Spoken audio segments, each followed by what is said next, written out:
hone your prophetic voice in tonight's medieval fantasy bedtime story. Sleep and Sorcery is a folklore and fantasy-inspired sleep series. My name is Laurel, and I'll be your guide on tonight's fantastical journey. Sleep and Sorcery is one part bedtime story, one part guided meditation, and one part dreamy adventure. Follow along with my voice for as long as it serves you. And when you're ready, feel free to let go of the story and relax into sleep. If you're still awake at the end of the story, I'll guide you through a relaxing meditation for rest and community. In tonight's story, you are a gifted healer and practitioner of natural magic. You have recently entered the service of the regent of the Kingdom of Brenindor, and you work alongside his trusted mage. In the time since you arrived in the capital, you've honed your skill at peering through time, and with the help of the mage and your travel companions, you hope to uncover the secret to healing a blight in your home village, which may be spreading across the entire kingdom. As you dive through visions of the past and present, you eventually channel a prophecy, one that may change the course of your life and every life in the kingdom. This story lives in the same world as other installments of Sleep and Sorcery, such as The Dragon Rider, Tales by the Tavern Fire, The King's Mage, and the Enchanted Amulet. You don't need to have heard the other installments to enjoy this story, but you may recognize some of the threads woven throughout. If you want to catch up on all the stories from this sleepy, enchanted world, look for my compilations of medieval fantasy sleep stories and tales from Brenindor.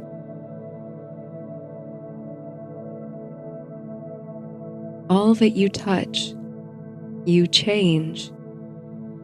All that you change, changes you. The only lasting truth is change. Octavia Butler, Parable of the Sower.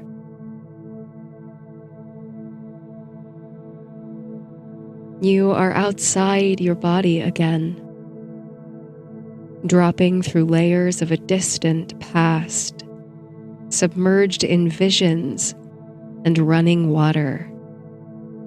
You are like a river stone.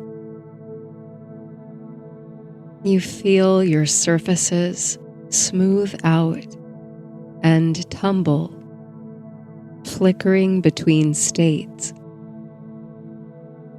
This river, you sense, has its source in the other world, the place inhabited by the fair folk or the elves, those ageless beings who once shared this land with your kind before they retreated with their magic. You can hear their songs in the water, tripping over you, catching the light.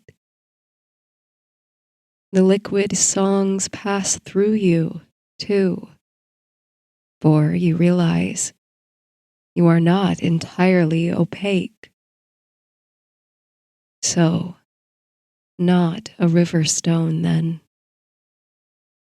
just as solid perhaps, but you let some light through. Some you reflect back, tossing temporary rainbows through the pockets of shifting water. You are a gem, perhaps, a stranger among so many gray and marbled rocks. You can feel how the water changes quality as it passes over you, flowing away from the source and down to the sea. It is changing in itself through the very process of movement. It changes everything it touches, smoothing the surface of stones, carving ripples into the banks. But you know, somehow, that it is also reacting to your presence. You are changing the water too. It encounters you, interacts with you, and moves on. Its shape and texture and the timbre of its song is not the same as it recedes. You are quite certain in this crystalline form that you have been here for some time, yet you do not have an antiquity to you. The gems and sparkling jewels unearthed from mines are the result of untold ages of underworld alchemy. You feel, at least comparatively, new. You were not pressed into being by the great forces of heat and earth and material exchange. You were, rather, forged, or better yet, channeled. You can see hazily the faces of those who made you. Two of them, two women, the younger of the two, has raven dark hair and eyes that sparkle. Her features are achingly familiar to you. You try to hold her image in your mind long enough to learn her name, her parentage, her profession. But all you can grasp is that she has power, a power similar to yours. Then her image ripples and blurs, and you feel yourself rising, floating up from the bottom of the river, shedding your gem-like facets and pouring like liquid back into the top of your own head, filling up your toes, your fingers, your limbs, decanting back into your body. Somewhere down the centuries of a disenchanted world, across mountain and forest, you gaze into the glass-like surface of a fountain pool, your own familiar reflection distorted in the ripples. You touch the amulet around your neck. You were so close this time, so close to reaching the ancestral memory you've been searching for. the one you suspect, holds the key to all the strange things happening throughout the kingdom. The sudden blight that killed your garden of potent plants and caused your region's crops to fail. The disappearance of the heir apparent just before his coronation. The rumored reappearance of dragons and whispers of a contestant to the throne. And then all the curious encounters you've had on your travels to the capital. You sense a presence behind you. The faintest flutter of silk must have been what roused you from your vision, bringing you hurtling back to the present. You rise to your feet and turn on a heel, donning an expression of sarcastic disapproval. I almost had it this time, you say bitterly, though you bite back a smirk. Emrys, the mage and most trusted advisor of the king regent, stands before the wrought iron gate that separates this corner of the garden from the more manicured, formal section. He is clad in new robes of a vibrant cobalt. You know exactly how he came by such a unique textile. You say that every evening, Emrys sighs. But I can't let you stay in there all night when there's food on the table. Come on, everyone's waiting for you. You suppose he's right. You've been inching closer to a breakthrough on this divination journey. But if you don't stop to care for yourself, to rest, to feed your body, and nourish your soul with good company and grounding forces, you risk draining the power and skill you've collected. Or, even more dramatically, losing your tether to the so-called real world and becoming lost in the visions. You have a purpose now, to learn as much as you can about the magic that once abounded in this realm, in the hope of someday restoring it, restoring peace and cooperation. And you cannot hope to succeed, even in the slightest, if you do not take care of yourself.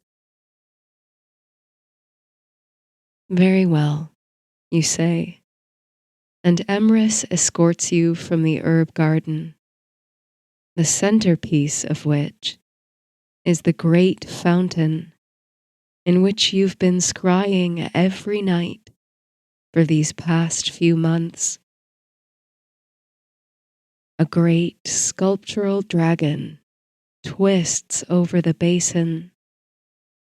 The creature's stone scales are wrapped now in ivy and moonflowers. Together you walk the winding path toward the royal palace. Before you came here, Emrys took all his meals in his private chambers within the tower. Slowly, in recent weeks though, he's taken to joining you in the hall, where the king and his guard and attendants sup. You like to think you've brought him down to earth a bit. He is a magician and seer most concerned with the stars, the orbits of the spheres, and the long arc of the future. You, in your heart, are a gardener, one with hands in the earth and a kinship with plants. Any magic you've ever commanded comes from that relationship. Your worlds, two mages as you are, move on vastly different scales. But you've come to realize that you need each other. If you are to make a difference in this ailing world, you must find a way to weave your magics together. Light is fading over the castle walls, and you can just hear the lapping of water beyond. Who was it this time? Emrys asks. Through whose eyes did you see? It wasn't a who, so much as a what, you respond. Although even that I'm not sure of. Sometimes I feel everything in this world must be alive, must be someone. Emrys looks pensive, but not unsympathetic to this idea. But anyway, You bring a hand once again to the amulet that hangs around your neck, the one which you haven't removed since it came into your possession. This. You were the stone, Emrys asks, a hint of surprise and intrigue in his voice. Then do I take it that you saw beyond the veil of twilight into the land of the elves? No, you say, though you understand why Emrys leaps to this conclusion. You came by the amulet during your travels, on your way to this very castle to seek the advice of the king's mage. You have served as a healer and herbalist in your village for almost your entire life, inheriting the role from your mother and generations before her. But under your stewardship of the garden and the community, the blight came, and you felt you must be responsible. If you had not sufficient magic to heal what was broken in your home, then you would go to the ends of the earth to find a way. Your apprentice begged to go in your stead. She was, after all, much younger and in better health. You refused to let her undertake such a quest. The village needed her to stay. Still, your bones creaked and your body ached. From the very outset, you questioned your judgment. What had possessed you to travel alone through such rough terrain? But the journey was one of many wonders. One night, as you took to rest in the safety of a hazel grove, you found yourself transported to a strange realm where neither sun nor moon would shine, only an enchanted twilight. There you were doted upon by a coterie of beautiful attendants, each one seeming to glow from within. You feasted on the finest foods and sweetest wines you've ever tasted, and with each passing day, you felt younger, lighter, more vital, like a river stone, softened and smoothed by the singing waters. When finally you emerged from the otherworldly company, the amulet hung around your neck. It hummed against your youthful skin, and you knew that if you ever removed it, all those years would come rushing back.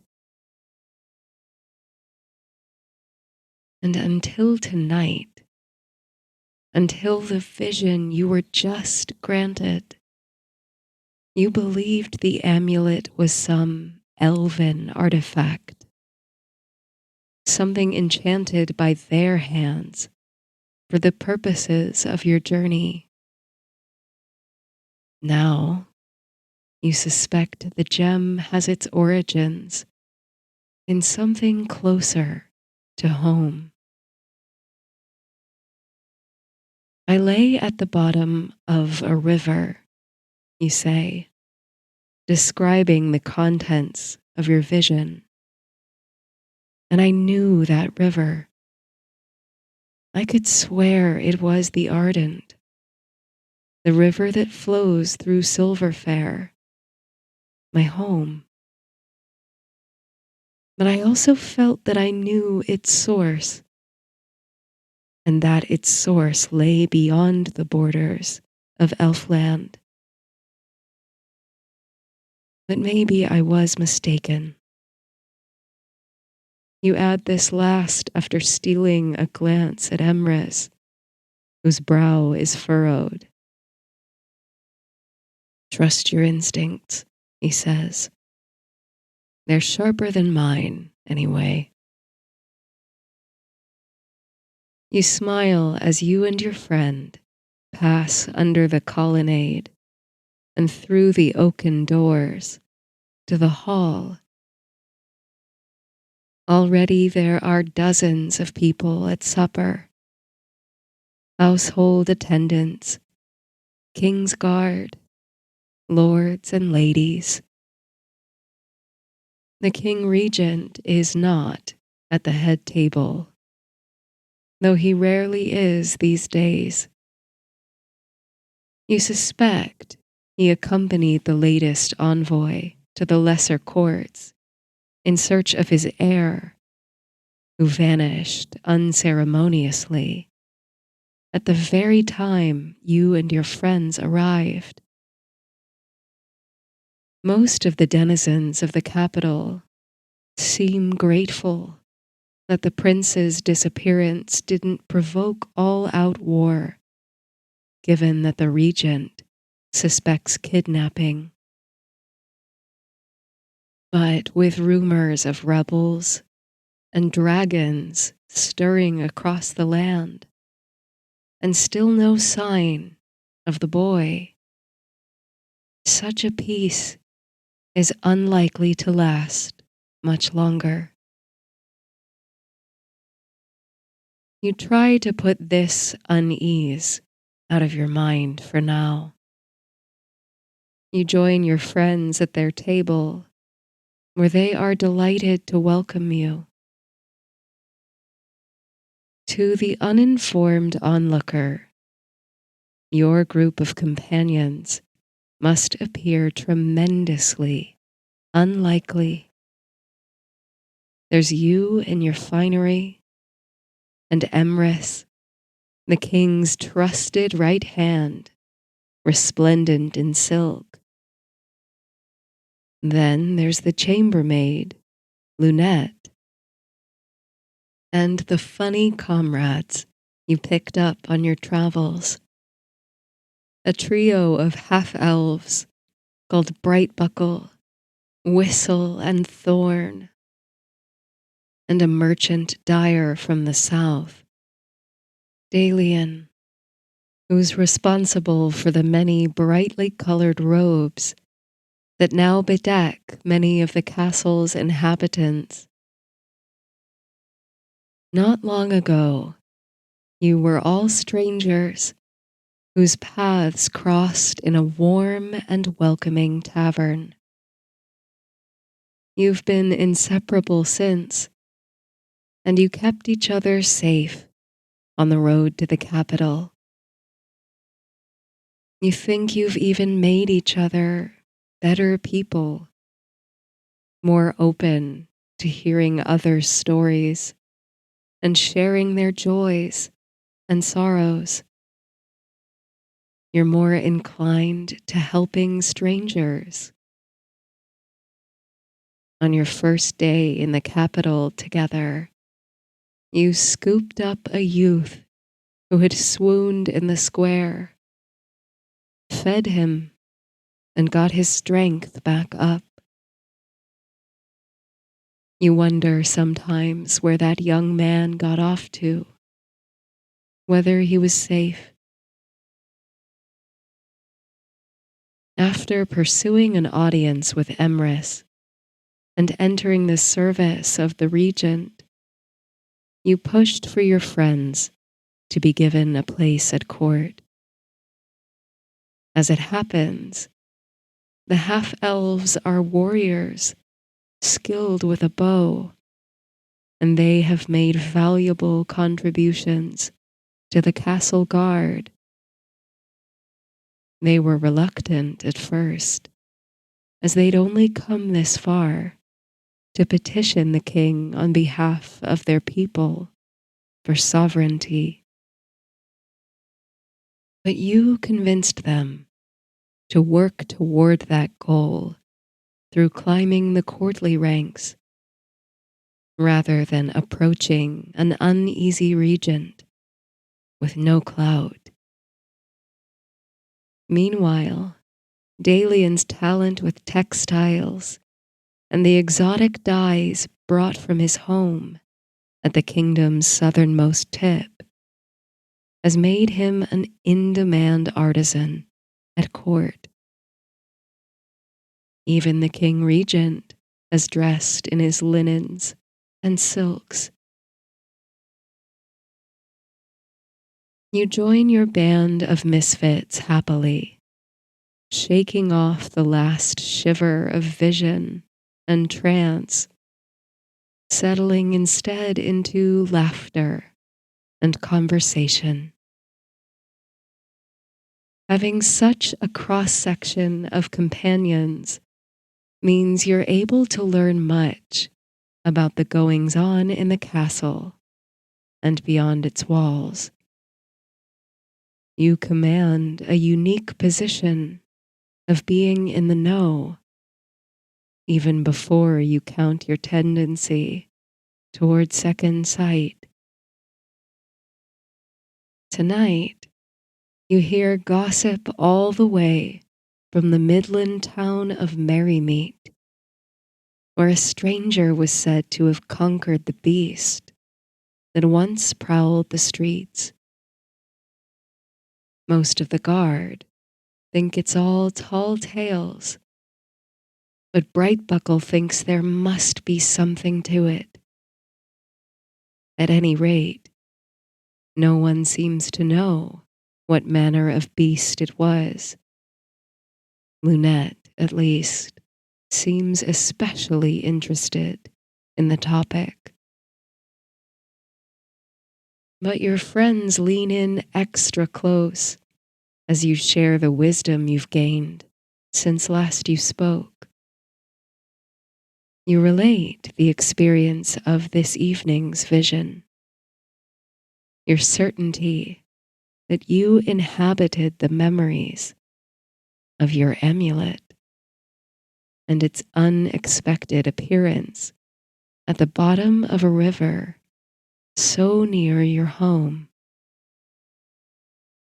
You describe with as much of the slippery detail as you can grasp the faces and eyes of the two women you saw in the vision, especially the younger one, who seemed so familiar. You're getting closer, so close, to accessing the cultural memory you seek, the memory of a time before the great magic faded. And for the first time, you've received a clue to that story. The story of the kingdom's disenchantment, of all the events that led to the blight, of the curious marvels you've witnessed. And it's a clue that all that is connected to you, your village, and perhaps even your family line. What you have no doubt of by now is that your amulet, a gift from the elves, is the key to solving it all. The party has many thoughts and interpretations to share, and just as many questions to ask about the nature of your vision, though you are somewhat unequipped to answer them. How did you know it was your home river? They ask. Because you swam in those waters as a child, gathered herbs by the banks. You know its special song. What about the women you saw? You believe they made the gem? They ask. Not made the gem, perhaps, but made it what it was. Made it more than what it was before. Who were they? Your companions wonder. You don't know. But you felt a tug so profound within yourself when you saw the young woman's eyes. Like a child when they see a beloved parent or sibling. No, not like that exactly. More like an elder, gazing with wistful longing at a painting of their younger self. Or a gardener, beholding the first green shoots after an endless winter, or a devastating blight. The next one, you say, will be the one. I can feel it. I'm so close to the answer. I've gone back almost as far as the departure of the elves. And that was what started the disenchantment.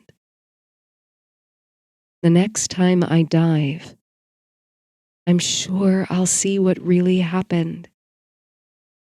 And we'll figure out how to reverse it. It has never occurred to you to question the idea that the deep past holds the secret to a brighter future. Ancestral wisdom, like the knowledge of healing herbs passed from mother to daughter, or the songs that immortalize heroic values across generations, is the most sacred, mutable vessel. If you can travel back far enough to the moment magic began to disappear from the realm, the moment the elves withdrew. You can restore a link that's been forgotten, and you can help restore Brenindor to the splendor and peace it once knew. A harmony between people and land. Though you never would have believed it when you first left home, you may be the kingdom's best hope for recovering what's been lost, for returning to the way things once were. The talk around the table soon softens, turns less serious. You laugh with your friends, letting the whole vision slide out of your mind for at least a few moments. You just enjoy each other's company. What a strange road you've walked together already, and what untold adventures must still lie ahead. You feel fortunate to have accumulated friends like these. You never would have met any of them had you not left home.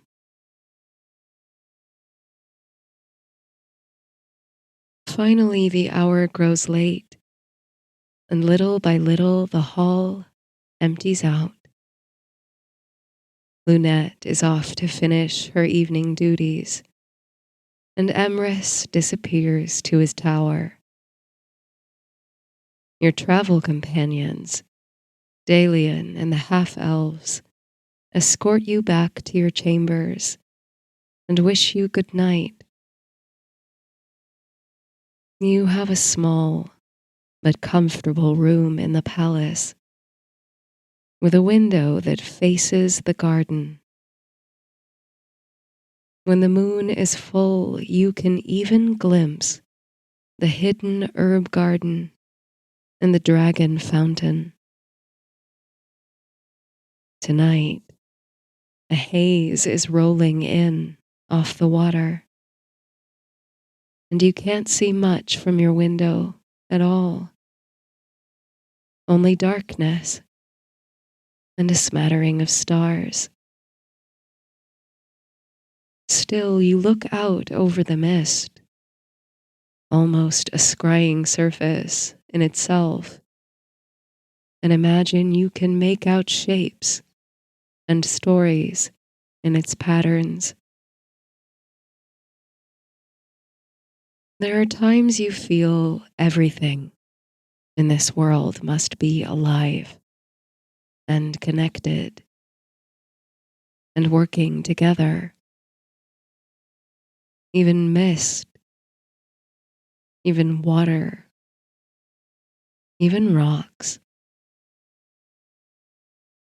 You touch the amulet around your neck once more, and you climb into your bed.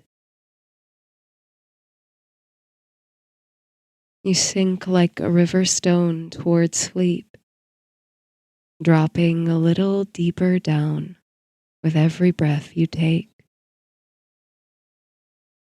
Tonight's vision swims lazily in and out of your dreams. Familiar faces, unreachable ancestors. The song of the river enfolds you like a loved one's embrace.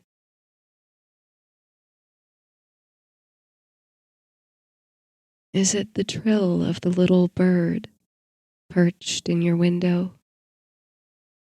Or the soft rapping at your door that first rouses you? Wisps of golden morning light fall graciously into the room as you stir.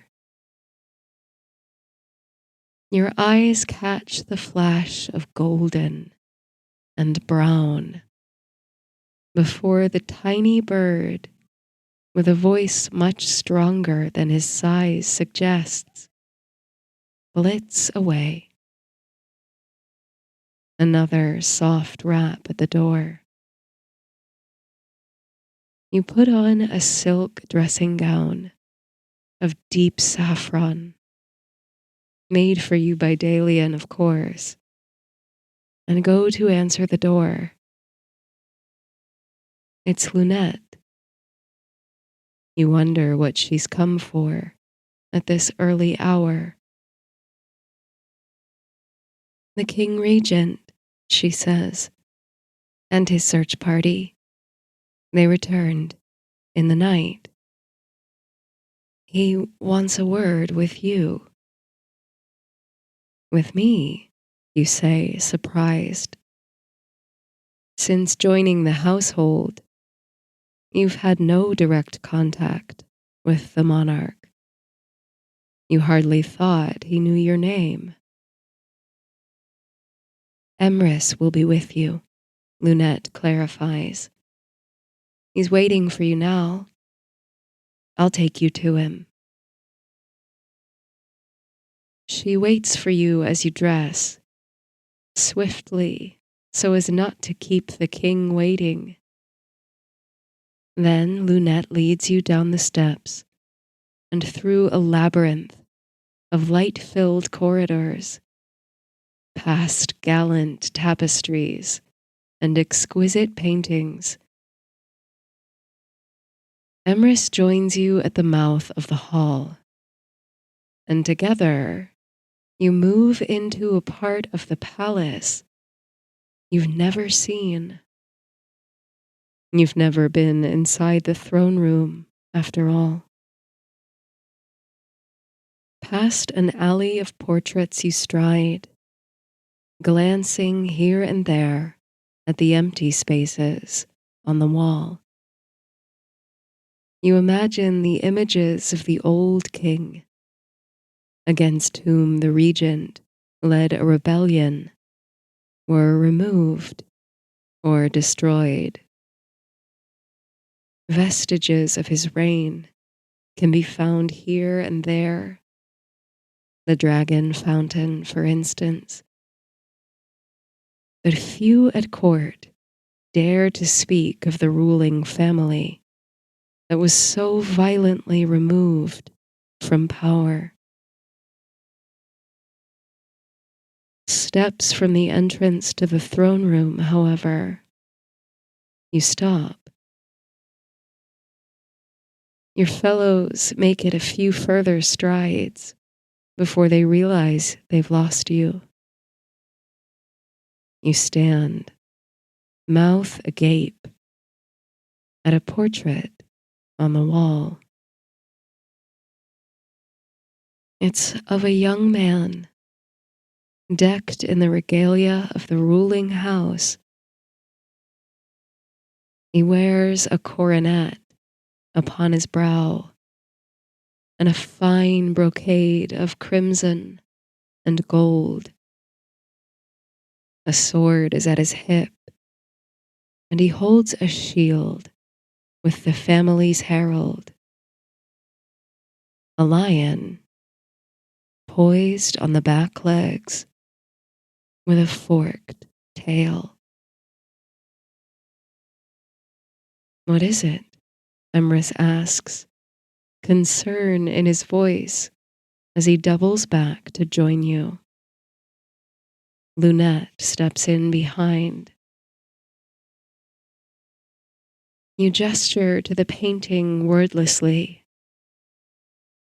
not because of its exquisite detail or technique, but because you've seen it before. You've seen him before. He was not clad in such finery, but in commoner's clothes.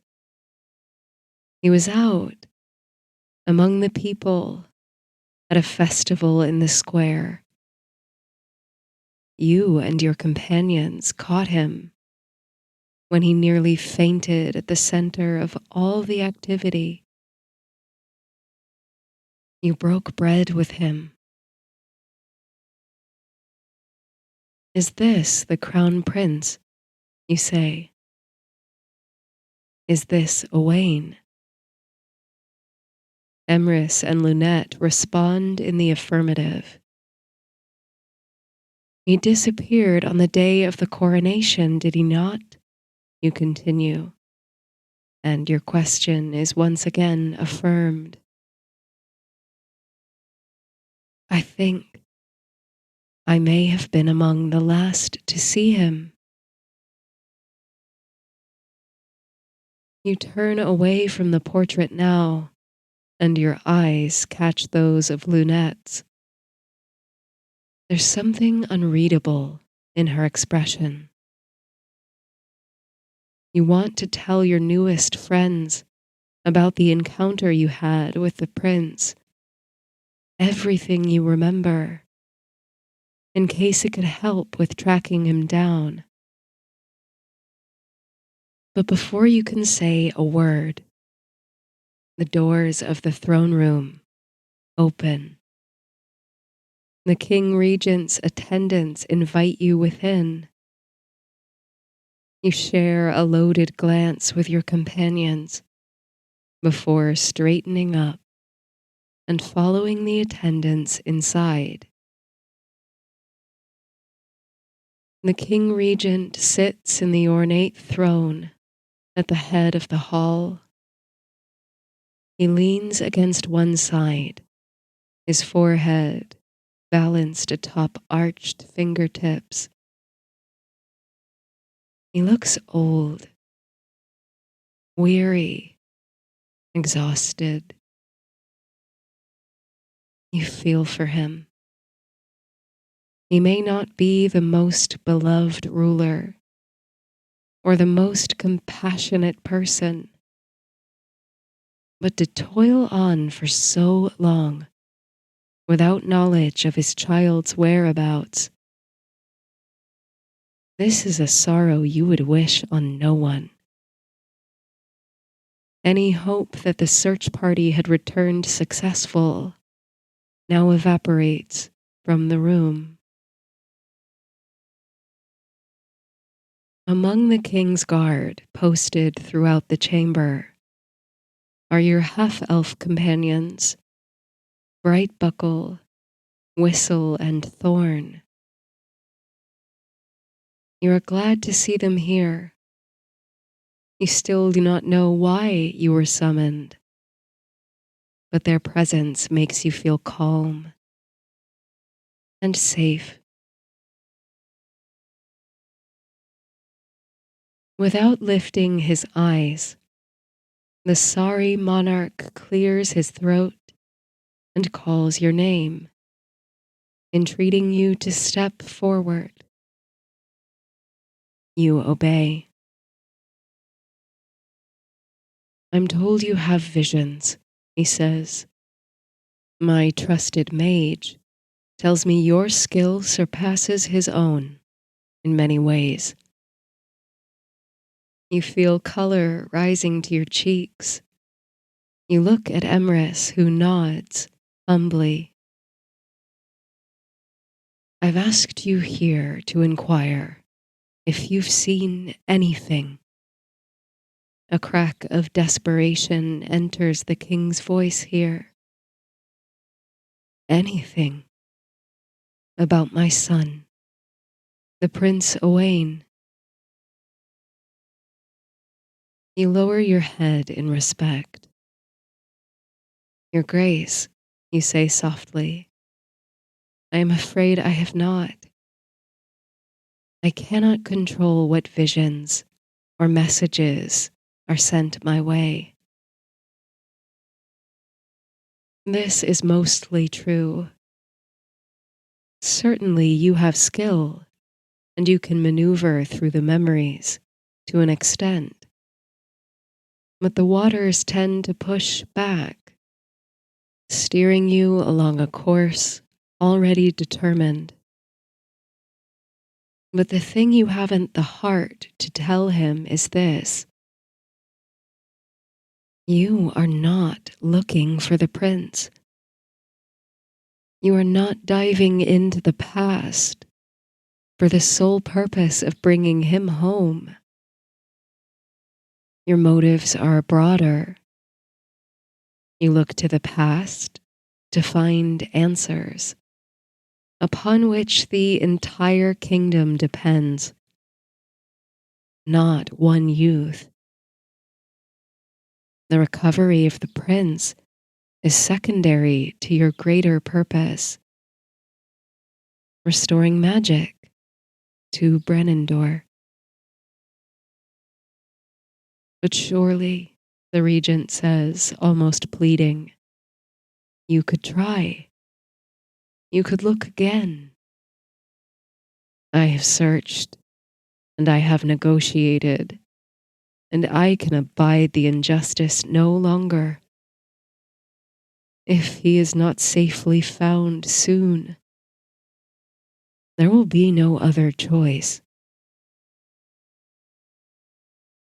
He doesn't say the words, but you and everyone else in the room can hear it in the silence.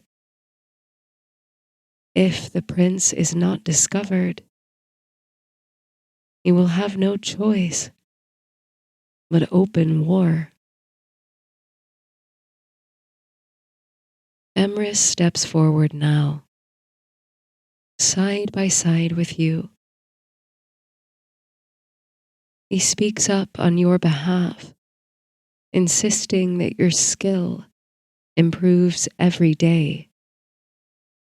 That soon, very soon, you will have the gazing waters in your complete control, that you will be able to dive in and find any answer to any question. The king considers you. Show me, he says after a long pause. Show me what you can do. He claps his hands and calls for a basin of water to be brought forth. Your nerves rise, but Emrys squeezes your hand and whispers words of encouragement. Two of the attendants exit, returning shortly with a shallow basin. They set it before you. You've never been tested like this. You wish you could refuse. Tell me what you see, the King Regent says expectantly. These are not ideal conditions for your gift to flourish, you think. The threat of war, the watchful eye of the monarch, and the audience of onlookers make your brow sweat. But as you step before the basin, you catch the eyes of Brightbuckle and his company. You've been through deeper perils than this, with them at your side. Emrys is here. You trust each other. And Lunette, a steadying force of a friend. You exhale. You gaze. For the past few months, you've been searching the past, climbing down the threads of ancestral memory, that which is imprinted on the land through roots and relationships. Now, you imagine yourself riding on the current of the present, instead of wrapping around you, flowing over you, or passing through you. You try to perch like a weightless bird on the crest of a wave, to be carried with it. On and on you flow, reaching out with all your senses, grasping and grappling for anything that might connect you to the prince. His youthful face swims across your inner vision, a crowned peasant. The river's song is different from atop the rapids. It is the song of foam and spray, of splash and giggle, rather than the rushing and pounding and thrumming you're used to. It takes effort to balance on the current, to neither fall behind nor surge ahead. You are tempted more than once to slip from your perch, but you hold on. The banks of the river are dappled at first by oak and alder and willow woods, but then the river twists through silent corridors with paintings and tapestries hung here and there. You try to lock on the face of the crown prince as you float past his portrait, but you cannot hold on. Your gaze is lured to another portrait, a woman with dark hair and eyes sparkling. As soon as you see her, the young woman from your vision the evening before, the river dries up and flattens. Everything flattens. Everything is still. And the paintings are no longer paintings. The woman stands before you, clutching the hem of her apron, which is full of acorns. Something sparkles from her collarbone, but it is partially obscured by her shift. She's accompanied by a much older woman who carries a basket loaded with fallen twigs and willow withes. The two women regard you, then lift their eyes upward to the sky.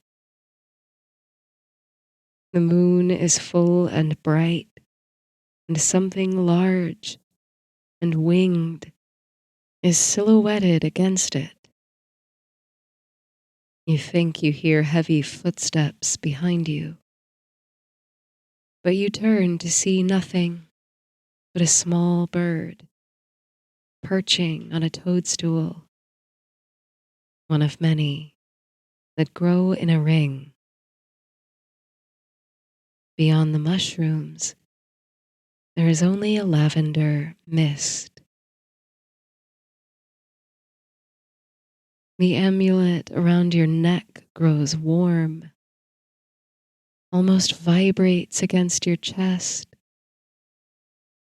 It's humming, you think, humming and trying to sing. And it does sing, but not with its own voice, with yours. In the quiet of the throne room in the royal palace, you hear yourself say, Two went down to the river when the dragon moon was high. The king wren was watching. Four are in the forest. The lion's tail splits in two. The king wren's eggs are hatching. A glass will shatter. Two worlds will collide. Only one may wear the crown. Silk threads will unwind. The bard will compose the bridge. The king wren never bows. As the last of the words leaves your lips, you come back to your body. You realize you are gripping the sides of the basin so hard, your hands are cramping. You pull away, softening all the muscles in your body, from your scalp to the soles of your feet. I saw him, you say through gasps, trying to catch your breath. The prince? Asks Lunette. No, you say. The king wren. I saw the wren in the past, the present and the future. I know what we have to do. When the king, finally satisfied that you don't have the prince's exact location, gives you leave to go. Your heart pounds.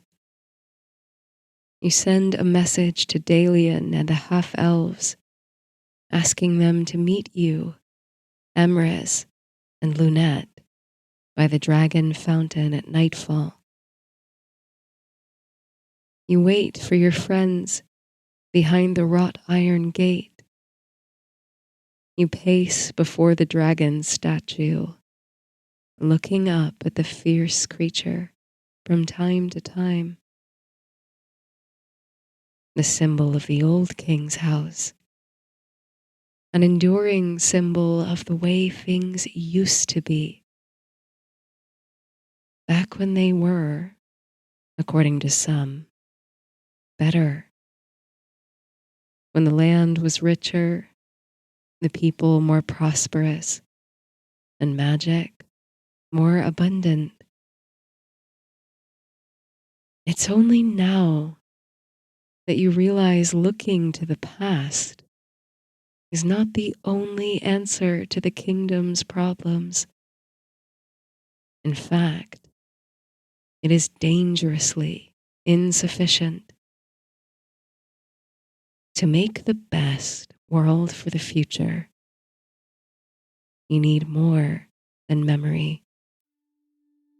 You need a prophetic voice, the courage to sing new possibilities into existence. To make magic real, you don't go searching for it. You practice it. To make peace, you practice peace. You don't know if the words you uttered at the feet of the throne today were prophecy, or history, or memory, or nonsense. But you know you wear something powerful around your neck. You know that when you sank to the bottom of that visionary river, you were not the amulet itself, but the wondrous thing contained within it. The magic waiting to spill across a hungry world. You know the woman from your visions is trying to lead you to something. And whatever those riddling words were, your friends were there to hear them. And the world you all deserve is yours to make. It all starts with joining forces, with taking a first step. As the moon rises over the water and climbs to sit atop the ivy-covered garden wall, you hear footsteps along the path. They're all here. They're all eager to know what you're planning. Under the shadow of the moon and the statue of the dragon, you behold your friends, the unlikely companions of court and tavern, tower and scullery. The bonds of trust between you are stronger than spider silk already, stronger than the roots of the oldest oaks. Before you even speak it into the night, you know what their answer will be. "Thank you for coming," you say. "I need each and every one of you. Will you come with me on an adventure?"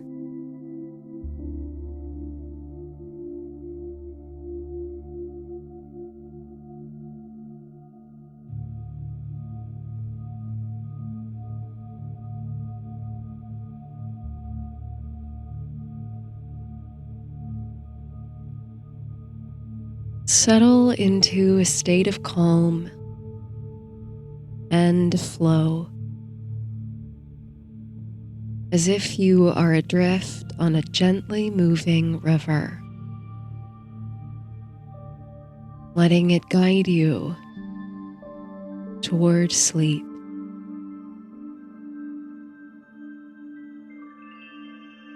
You don't even need to steer, because the river knows where it's going. Bring your awareness to your breath, your inhale filling up the lungs and belly with fresh, cool air. Your exhale releasing tension within the body, relaxing you deeper. There's nothing you need to do right now but rest and breathe and trust that the river on which you float is carrying you to your destination without effort or complication. It flows on towards sleep.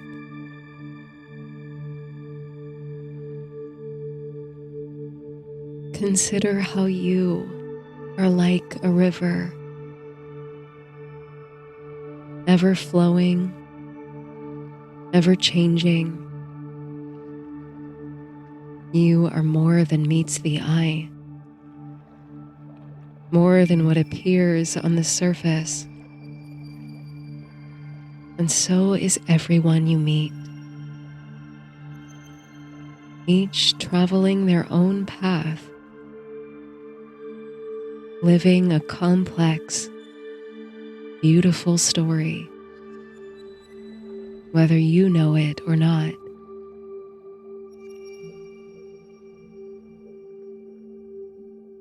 And though your paths may be different,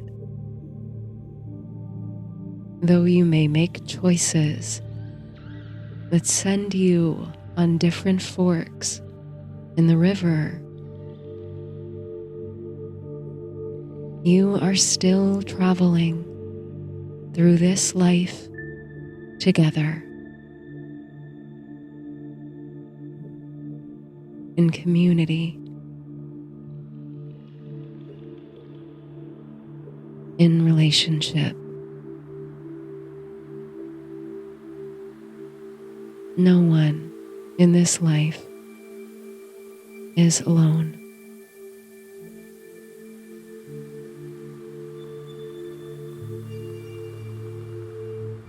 Drift here, feeling the ebb and flow of the current and how it aligns with your breath.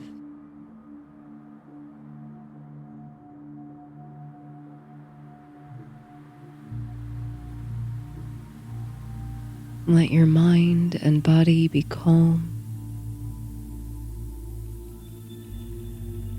serene, tranquil.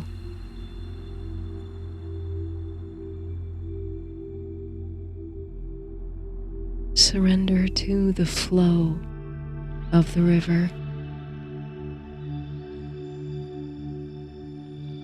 It knows where it's going.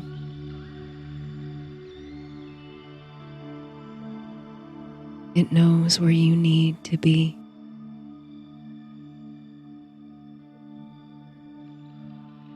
Let it carry you all the way down to sleep.